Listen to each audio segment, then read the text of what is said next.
What's up again, everybody? I don't know about you, but I am super excited for the upcoming season premiere of the final season of Game of Thrones tonight, and in celebration of the premiere, I got together with DM North's Matt Jourdain and the ever-present Ben Said Scott to debut some specially designed custom Game of Thrones Dice Masters cards. Before we jump in, I want to start by saying that the power levels of these cards are off the charts. These were never intended to be mixed with other sets or IPs, rather they're meant to be played against themselves in a good versus evil mode, so keep that in mind as we go through. I should also say that everything you see here was made from pre-existing art and intellectual properties, none of which we own or have any stakes in, so these are not for sale or anything like that. It's just a fun project to get everyone in the mood for the long night ahead. If you want to give these cards and abilities a try, each one has a designated die that already exists in the world of Dice Masters, so you could just pull out your collection and actually put these teams together, and if you do so, let me know in a comment below because I want to know how it goes. Alright, let's jump in. So these cards cover this battle that we're destined to see between the living and the dead. One player will take on the role of the living, defending themselves behind the wall,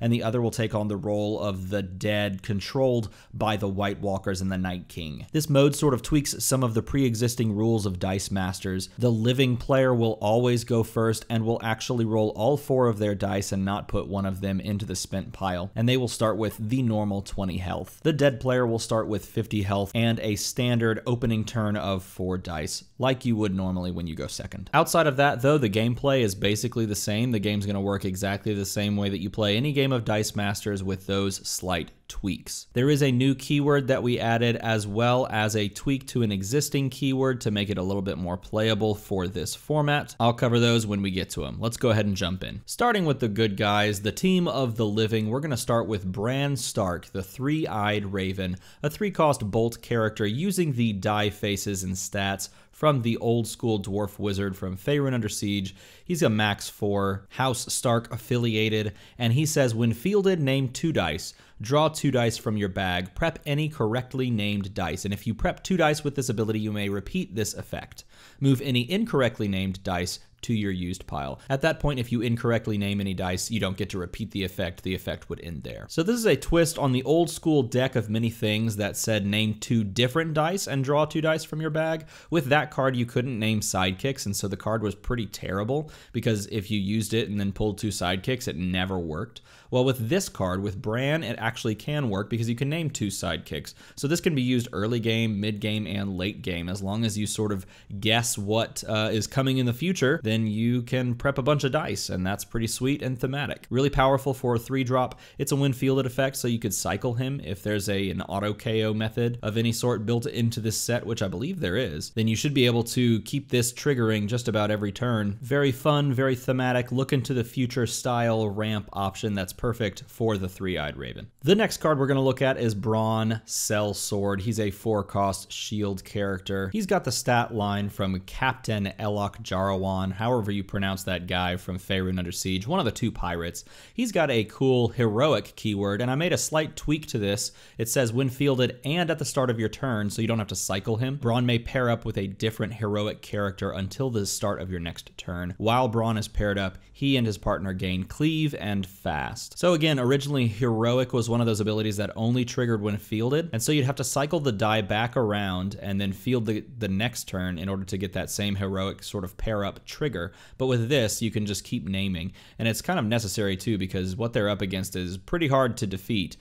So giving them both Cleave and Fast is pretty good. Cleave, by the way, is an ability that reads, if a die with Cleave attacks and KOs a blocking character die with combat damage, they deal half of their attack rounded down to another character die your opponent controls as combat damage, and it only happens once. It has literally only been printed on 1 card before from Faerun Under Siege, but now we've got it on a 2nd card, albeit a custom card, but there it is. Great for killing hordes of little things. So our next question is, who's he going to pair up with? Who else has heroic? Well, if you've been keeping up with the show, he's been paired up lately with Jaime Lannister. This is Jaime Lannister Kingslayer, a 4-cost shield character as well, with the same stat line and abilities off of the other pirate from Faerun Under Siege, Captain Lascalar. Jaime Lannister also has the heroic keyword, and he says when fielded and at the start of your turn, Jaime Lannister may pair up with a different heroic character until the start of your next turn. Again, because they're both in the field, they can just both keep pairing up at the start of the turn, so they can give each other these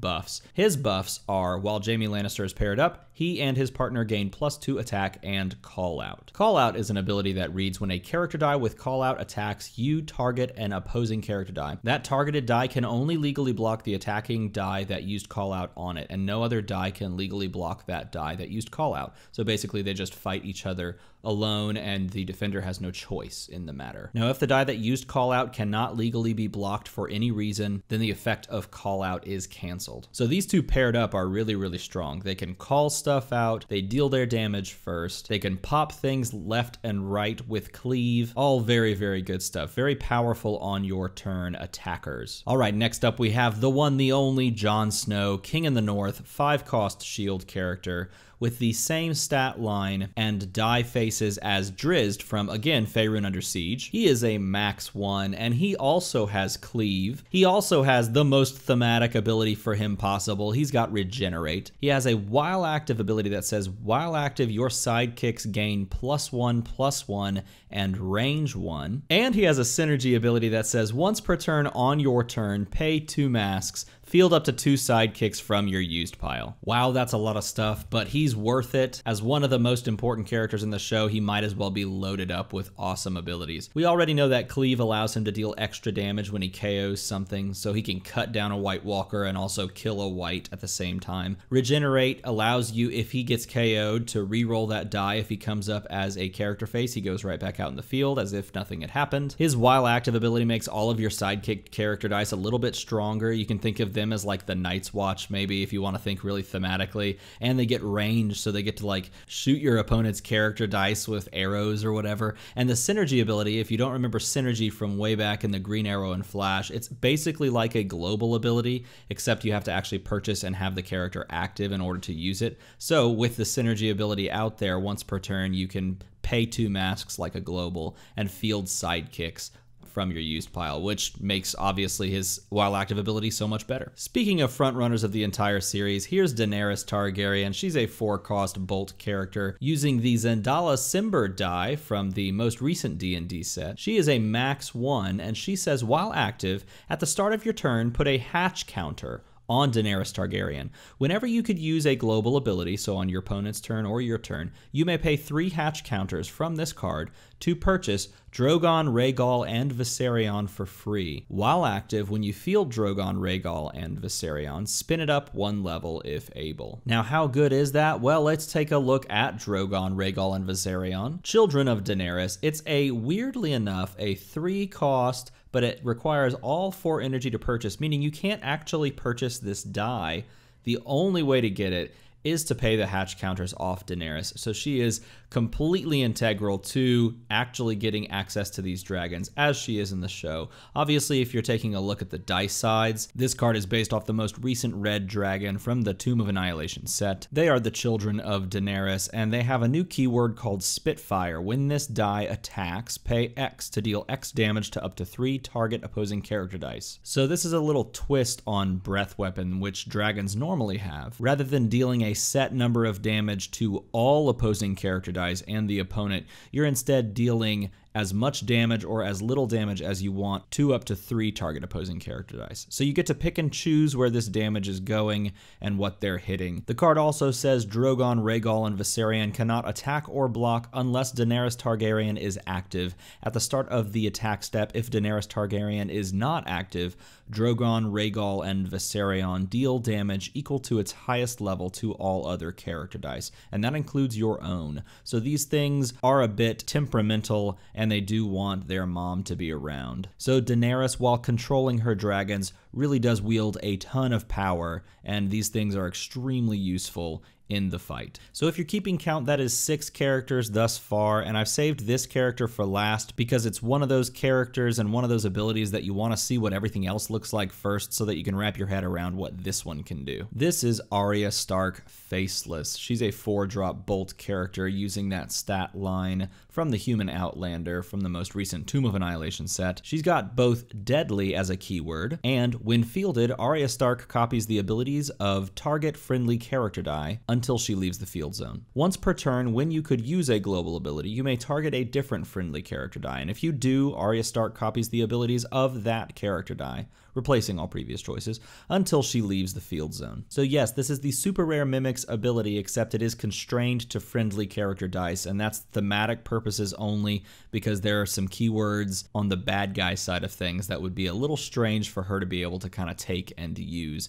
But she can do a lot of really cool things. She can become another Jaime Lannister, which makes some thematic sense. She's a good fighter, so she can provide or gain all of these other buffs that they were getting in the heroic area of things. She can provide some super ramp if she copies Braun and then you buy another one of her and you field it. She can give an additional +1/+1 buff if she copies Jon Snow to sidekicks, which is pretty sweet. She can collect counters if she becomes Daenerys, and it would be really strange if she could spit fire. That's probably like the one weak link where I didn't really consider it, but you know what? It would be really cool to see Arya Stark throwing fire out of her mouth. So yes, she can do some really crazy things. And the final card on the good guy team is an action. It's the Wall. Hope it's high enough. 1 cost shield action using the Bifrost die, and it has an impulse ability. So when you purchase this character die, this action die, field this die and place 4 defense tokens on this card. It's a continuous die, so it'll sit out in the field, and it says the Wall has defense equal to the number of tokens on this card. The Wall may block any number of attacking character dice. The Wall can only be KO'd by combat damage, and when KO'd, remove this die from the game. It's also got this global that says pay 1 and add a defense token to this card. So if it comes out into the field, say you buy this exactly turn 1, it comes in with 4 defense tokens, and then you can pour a bunch of energy into it turn after turn after turn, hopefully getting it more and more and more defensive and built up. And then you just keep trying to build it up, hoping that the Wall is high enough. So that rounds out the team of the living. Now let's move over to their enemies, the team of the dead. Let's start with the most basic of all, the White, the Army of the Dead, a 2-cost shield character using that zombie die from Tomb of Annihilation. It is a max 6, and it has regenerate. So if it gets KO'd, you can roll that die. If it comes up, it goes right back out in the field. Very thematic for zombies, has been used in the D&D set before, all good. It also has a back for more ability. You may pay 1 life to draw a die and roll it. So this is an interesting ability that showed up in the Deadpool set. And back for more essentially says, when a die with back for more begins the turn in your prep area and is rolled during the roll and reroll step, use its back for more effect. So this one's interesting because if, let's say for example, this die gets KO'd and then does not regenerate, it will go to your prep area, and then on your turn again, when you're supposed to pick this up and roll it, you get to pay a life and draw an extra die and roll it alongside. So you kind of do one or the other. You get the die back or you get ramp alongside this. It's a really, really cool thematic ramp effect. Sticking with the undead army, we have the Giant White, a 6-drop bolt character using that Tomb of Annihilation Frost Giant stat line. He's got Overcrush, which is going to deal excess damage that he deals once he KOs his engaged character dice, the enemy engaged character dice, to the opponent. He also has character dice KO'd by Giant White moved to their used pile. And the final ability on the Giant White card says, while active, once per turn, you may sacrifice a friendly character die to place a stun token on an opposing card. And if you don't remember, a stun token was introduced in the Batman set with the Mr. Freeze cards and keeps those character dice with the stun tokens on their card from attacking or blocking until that token is removed. And the only way to remove it is by paying 2 energy. So all of a sudden, here's a way for you to gain a really, really strong piece that deals overcrush damage and also can deal with some of those really powerful character abilities on the other side of things, because you always have the option to sacrifice one of your 1/1 tokens and just place a little stun token on some random card that is bothering you. Moving up in ranks, we have the White Walkers, the Legend Beyond the Wall. This is a 3-cost mask character using the Doppelganger die from Tomb of Annihilation. It's a max 4, and it has this new keyword called Arise. When an opposing die is KO'd, place a 1/1 undead token in your field zone. So let's say, for example, you had some sort of an ability that dealt 1 damage to a sidekick. Well, if we KO my opponent's sidekick, then we're getting a 1/1 undead token in our field. Now, this is not a per die ability, so more White Walker dice don't get you more undead tokens. But if another character has Arise on it, then the Arise ability would trigger per character that is active, not per character die. And Swarm says, while a die with Swarm is active, when you draw another copy of that die from your bag during clear and draw step, you get to draw and roll an extra die from your bag. And you do this for each matching die with Swarm drawn from your bag. So if you have a White Walker sitting out in the field, and then during your clear and draw step, you draw 2 White Walker dice as part of your first 4 draw, then you draw 2 more dice and you roll 6, which is pretty cool. The final ability on the White Walker's card is, while active, when you field a copy of an active character die, deal 1 damage to a target character. So there is a 1 damage dealer that can really help trigger those Arise keywords. KO a sidekick, get a 1/1 token. All you gotta do is invest more into White Walkers, which you're incentivized to do anyway by buying into Swarm. Every time you do so, you get to deal 1 damage. It's pretty cool. Climbing even higher, we now have the White Walker Lieutenant's Frozen Terror. 4-cost mask character. It's a max 2, and it uses the Ghost die from the Faerun Under Siege set. This also has the Arise keyword, so every time something is KO'd, it's also going to summon a 1/1 undead token into your field. But it also says, when White Walker Lieutenant attacks, deal 1 damage to all opposing character dice. So unless your opponent has the +1 defense buff from Jon Snow out in the field, then anytime this attacks, those sidekicks that are the good guys, the Night Watch, whatever you want to consider them, are going to be taking 1 damage and being KO'd, and that is going to trigger a ton of Arises, particularly if you have both this White Walker Lieutenant as well as just a normal old White Walker out in the field. The more 1/1 token undead creatures you're going to get. The White Walker Lieutenant also says, while active, once during your turn, you may pay 2 life to prep 2 dice. So here's another prepping sort of ramp global that also feels very thematic with the idea of sacrificing your life force or sacrificing your character dice. Life is a resource. These bodies that you're just creating from nothing are all resources that you're just going to throw at your opponent to get maximum value and do maximum amounts of damage. And finally, we have the big bad himself, the Night King. Winter is here. A 5-drop fist character using the Artis Cimber dice. He has Deadly, as well as having this while active.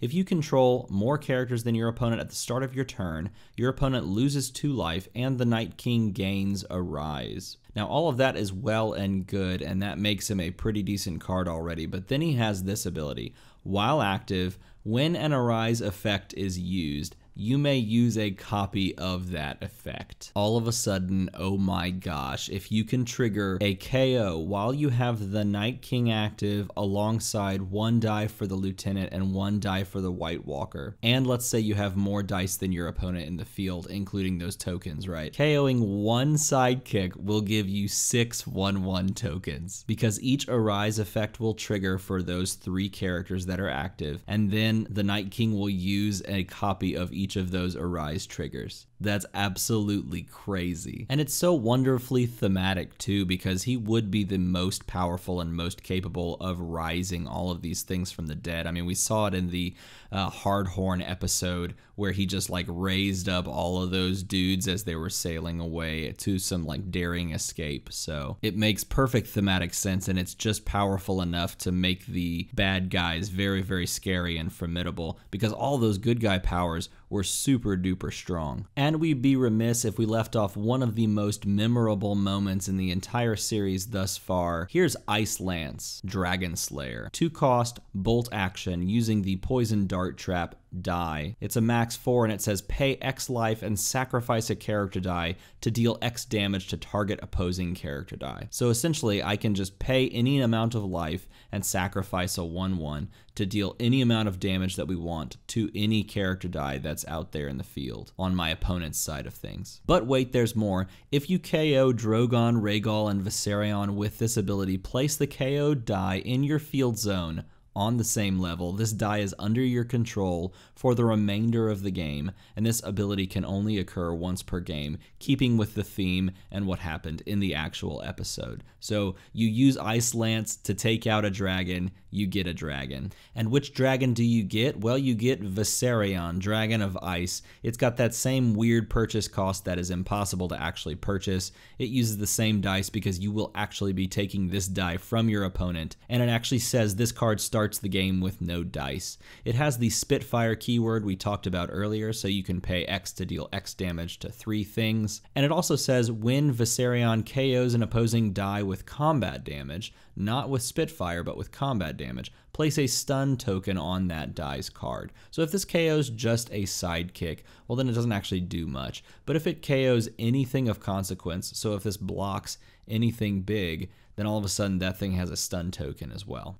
So this card, gameplay-wise, will sit on your side of the field, and if you manage to land an Ice Lance on a dragon, then you can actually make use of the card's text and everything. Alright, so those are the good guys, those are the bad guys, those are the teams that you would be playing, and finally, the 2 basic actions are these. The first one is Wildfire, a 4-cost basic action that has the continuous keyword, so it'll sit out in the field, and it says after an opponent declares an attack, deal 2 damage to all attacking character dice. On the double burst face, it says if more than 3 characters are KO'd by this effect, deal 1 damage to all remaining opposing character dice. So this could be really well used by either the good or the bad team. This clears a lot of those 1/1 tokens that are created by the Arise keywords, and it can also create a bunch of Arise triggers if used by the bad guys. So it could really go either way. For 4, this is a pretty good ability overall. It reminds me a lot of a slightly cheaper, slightly less powerful Delayed Blast Fireball. And the final basic action card is one that I'm really excited about. It's called Daring Escape. It's a 2-cost basic action,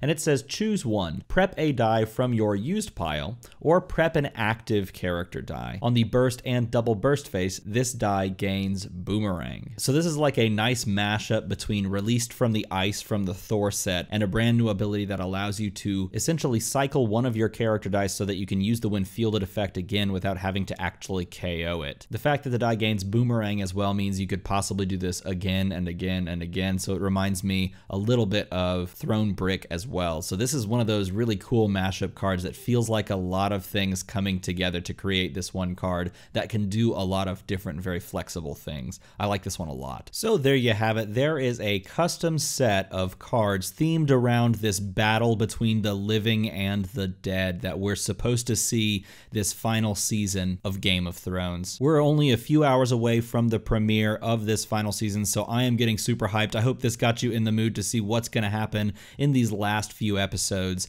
Let me know what you think of these cards in a comment below. Huge, huge, huge shout out to Matt Jourdain for putting all of these together. They look absolutely amazing, and he did a ton of work alongside me to make these as good as they possibly could be. As always, thanks for watching.